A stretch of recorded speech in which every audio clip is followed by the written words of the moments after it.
সাংবিধানিক সংস্থা নির্বাচন কমিশনারের চিফ মিস্টার গণেশ কুমার জি, আপনি আর কতদিন সরকারের তাবেদারি করবেন? আপনি আর কতদিন সরকারের গোলামতি করবেন? আপনি আর কতদিন সরকারের এজেন্ডাকে বাস্তবায়ন করার জন্য কাজ করবেন? মিস্টার গণেশ কুমার জি, আপনি একজন সাংবিধানিক সংস্থার চিফ, আপনি সরকারের এজেন্ট নন। আপনাকে ভুলে গেলে চলবে না। আপনি যখন বাংলায় এসআইআর শুরু করেন তার প্রথমে বলেছিলেন কি 2002-এর ভোটার লিস্টে যাদের নাম থাকবে তাদের সন্তান সন্ততি, তাদের ছেলেপুলে, তারা সেই লিস্টের তালিকা তুলে তাদের ফর্ম জমা করলে তাদের কাজ মিটে যাবে। তারপরে আপনি যখন দেখলেন যে সেইভাবে ফর্ম গ্রহণ করে যখন বেশি মানুষকে বাদ দেওয়া গেল না ভোটার লিস্ট থেকে, সরকারের এজেন্ডাকে বাস্তবায়ন করা যাচ্ছে না, তখন আবার আপনি এখন নতুন করে খেলা শুরু করেছেন কি না 4 জনের বেশি সন্তান, 5 জনের বেশি সন্তান, 6 জনের সন্তান, 7 জন 8 জন এরকম করে সন্তান বেশি, তাই তাদেরকে আবার নোটিশ ধরাচ্ছেন এবং হিয়ারিং নামক হয়রানির শিকার করাচ্ছেন। কেন? যাদের বেশি সন্তান তারা কি আপনার বাড়িতে গিয়ে খায় নাকি? আপনার পয়সায় তারা লেখাপড়া করে নাকি? আপনি কি তাদেরকে দেখভাল করেন? যাদের ক্ষমতা নেই তারা কম সন্তান নেন, যাদের ক্ষমতা আছে তারা 6 জন 7 জন 8 জন 10 জন তাদের যত ইচ্ছা সন্তান নেন। তাতে আপনি একজন সাংবিধানিক সংস্থার চিফ হয়ে আপনি তাদেরকে নোটিশ দিচ্ছেন কেন? আপনি কি মগের মুল্লুক পেয়েছেন? শুনে রাখুন, ইতিহাস আপনাকে কখনো ক্ষমা করবেন না। আপনি একজন সাংবিধানিক সংস্থার চিফ হয়ে আপনি যেভাবে সরকারের এজেন্ডাকে বাস্তবায়ন করার জন্য কাজ করছেন, ইতিহাস আপনাকে ক্ষমা করবে না। যতদিন এই বিজেপি সরকার ক্ষমতা এসছে 2014 সাল থেকে, তারপর থেকে মানুষের জনকল্যাণে কোনো কাজ না করে মানুষ যাতে প্রেশানে পড়ে সেই কাজ করেই চলেছে এই সরকার। সর্বপ্রথম কাজ কি না নোটবন্দি করলো, বিদেশ থেকে কালো টাকা স্বদেশে ফিরিয়ে আনবে, সবার অ্যাকাউন্টে লক্ষ লক্ষ টাকা ঢুকবে, মানুষকে লাইনে দাঁড় করিয়ে দিলেন। কোথায় গেল আপনার সেই কালো টাকা? মানুষের অ্যাকাউন্টে টাকা কোথায় গেল? কত মানুষ লাইনে দাঁড়িয়ে মারা গেল, কোনো লাভ হলো না। তারপরে আপনি কি করলেন? 370 ধারাকে বাদ করে দিলেন। 370 ধারা বাতিল করে মানুষের জনকল্যাণে কি কাজ হলো?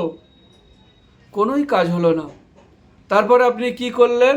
3 তালাক বাতিল করে দিলেন। 3 তালাক বাতিল করে দিয়ে কি লাভ হলো জনগণের? জনগণের কোনো লাভ হলো না। তারপরে কৃষি কানুন আনলেন। কৃষি কানুন নিয়ে এসে কৃষকরা রাস্তায় বসে গেল। 1 বছর পরে 600 কৃষক শহীদ হওয়ার পরে আপনি সেই কৃষক বিলকে প্রত্যাহার করলেন। কৃষকের কি লাভ হলো? কোনো লাভ হলো না, শুধু মানুষের হয়রানি দিলেন। তারপরে ভুল জিএসটি লাগু করলেন। ভুল জিএসটি লাগু করার কারণে যারা মধ্যবিত্ত ব্যবসায়ী তাদের কোমরের হাড় ভেঙে দিলেন আপনি, কোনো লাভ হলো না। আবার আপনি জিএসটির হার কমিয়ে দিলেন। আপনি কি করলেন? আপনি তারপরে কি করলেন না ওয়াকফ বিল আনলেন, তাতেও মানুষের হয়রানি, মানুষের কোনো লাভমূলক কাজ নয়। তারপরে আপনি এসআইআর নামে মানুষকে হয়রানি দেওয়া শুরু করলেন। পর আপনি শুধু কাগজ নিয়ে মানুষকে দৌড় করাচ্ছেন, কিন্তু মানুষের জনকল্যাণে কাজ করছেন না।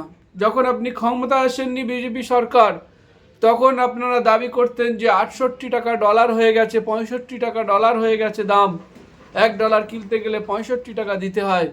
আর বর্তমানে আপনাদের সরকার এসে 94 টাকা ডলার হয়ে গেছে, 90 টাকা পার হয়ে গেছে। আপনারা এর বেলা দেখতে পাচ্ছেন না।